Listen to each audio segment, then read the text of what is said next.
Olá, hoje vamos falar da formação de rochas sedimentares biogénicas. Uma rocha sedimentar biogénica é uma rocha que tem na sua constituição grande quantidade de detritos orgânicos ou materiais resultantes de ação bioquímica. Normalmente, estas rochas resultam da acumulação de partes de seres vivos.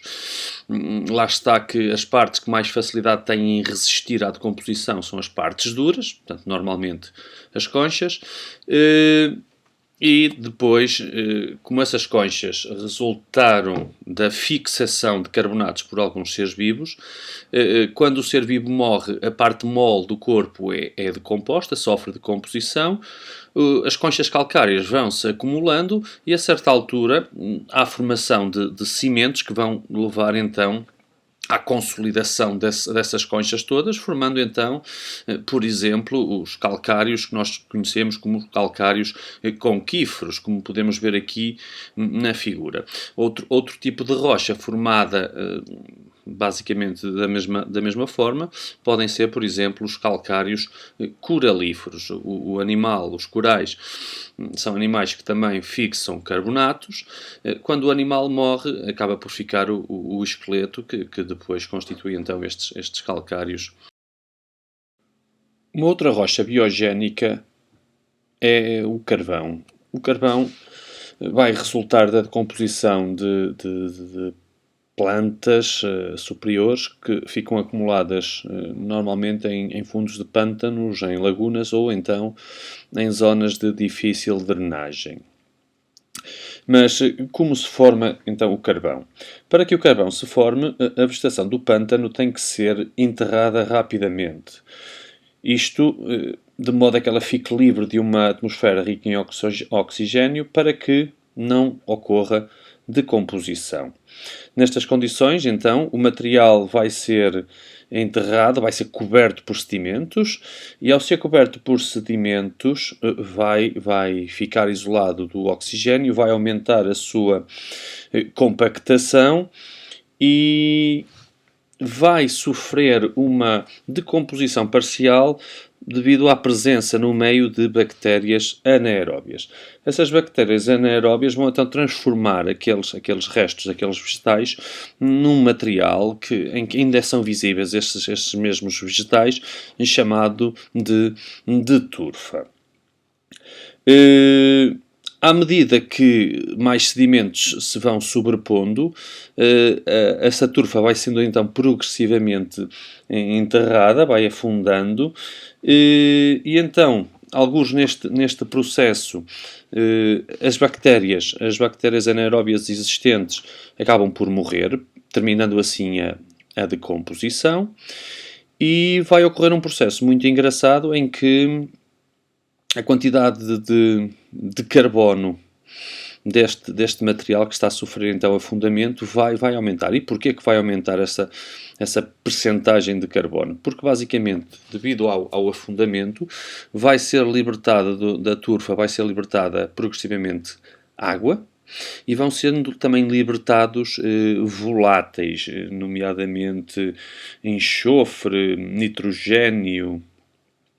O que é que isto vai fazer? Portanto, isto vai fazer então com que, ao longo do tempo, o material que inicialmente era então plantas, vai então ser transformado em turfa, depois então em lignite, depois em hulha e finalmente num carvão mais puro, com maior percentagem de carbono, designado então por atracite. Portanto, este processo de transformação, então, se quisermos, da turfa em antracite, pode ser considerado um processo de incarbonização. Portanto, como podemos ver aqui, temos então a tal zona pantanosa onde a quantidade de oxigênio é reduzida. Os materiais vão então sendo depositados e rapidamente cobertos, sofrem então uma decomposição parcial, originando a turfa, devido ao progressivo afundamento dos materiais. Portanto, vai aumentar com o tempo a pressão e a temperatura e vai então haver um processo de transformação dessa turfa em lignite, depois em hulha e finalmente em antracite. Neste processo, então, vai haver uma diminuição progressiva das quantidades de água e um aumento progressivo das percentagens de dióxido de carbono. Perdão. Outra coisa, então, importante para vermos é a análise do gráfico com as percentagens de água, de voláteis e de carbono em cada um, então, dos compostos que levam à formação do carvão. Reparem que, ao longo deste processo, a percentagem de carbono vai progressivamente aumentando, daí a designação deste processo de um processo de incarbonização. Os voláteis, reparem, da turfa para a lignite, a quantidade de voláteis aumenta e depois vai ter tendência então a diminuir, uma vez que esses gases vão sendo libertados. Também a água vai diminuir, a percentagem de água vai diminuir desde a turfa até à antracite. Desta diferente composição destes materiais vão resultar então diferentes características, nomeadamente o poder calorífico, que eu chamo aqui a atenção. Reparem, quanto menor for a quantidade de carbono, quanto menor for a percentagem de carbono do material, menor será o poder calorífico desse material. Podemos então dizer que o poder calorífico da turfa é muito menor do que a lignite, menor do que a hulha e menor do que a da antracite. Outra rocha sedimentar biogénica é o petróleo. O petróleo, que do latim significa óleo de pedra, hoje em dia não é considerado uma rocha, mas um fluido de origem biogénica. Basicamente é constituído então por hidrocarbonetos, azoto, enxofre e oxigênio. Ora bem, mas como é que se formaram então esses hidrocarbonetos? Os hidrocarbonetos do petróleo basicamente derivaram de compostos orgânicos, nomeadamente lípidos, que existem em grande quantidade no plâncton, essencialmente então no plâncton vegetal, o tal fitoplâncton. Podemos então deduzir que o petróleo será formado em locais onde esse fitoplâncton seja abundante, nomeadamente mares e lagos. Quando este plâncton morre, se o fundo do lago ou se o fundo do mar em que ele se deposita for rico em oxigênio, ele vai ser decomposto.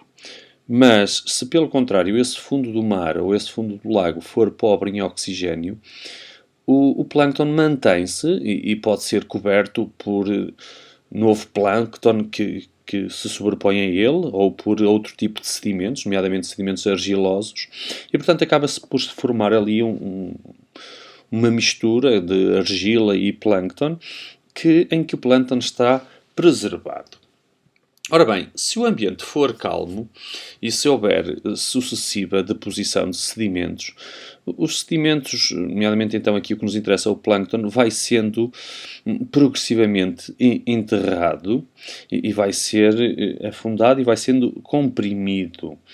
Essa compressão vai levar então, desde logo, à saída de água, mas também, e isto aqui é importante,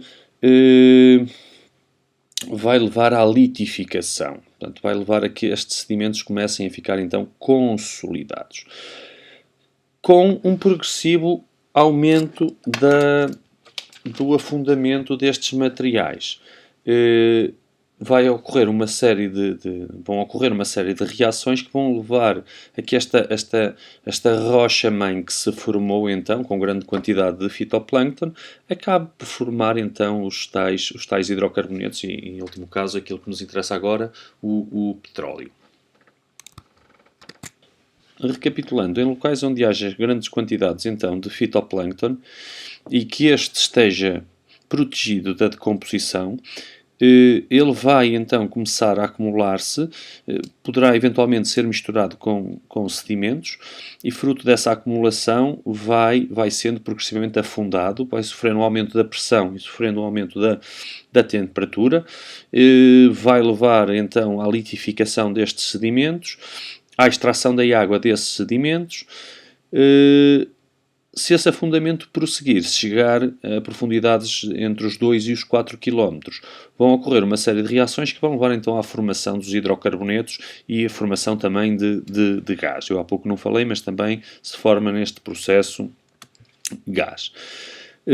O petróleo, sendo então líquido e sendo menos denso, tem tendência a subir, a ascender.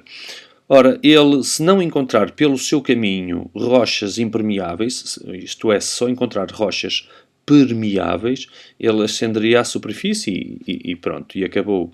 No entanto, se pelo caminho, por cima de uma rocha permeável, ele encontrar uma rocha impermeável, ele ficará então acumulado naquilo que nós chamamos então de rocha armazém.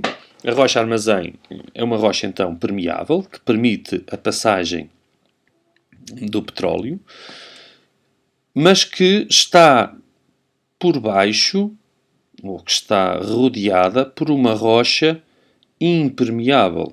Nomeadamente poderá ser, por exemplo, um argilito, uma rocha que contém argila.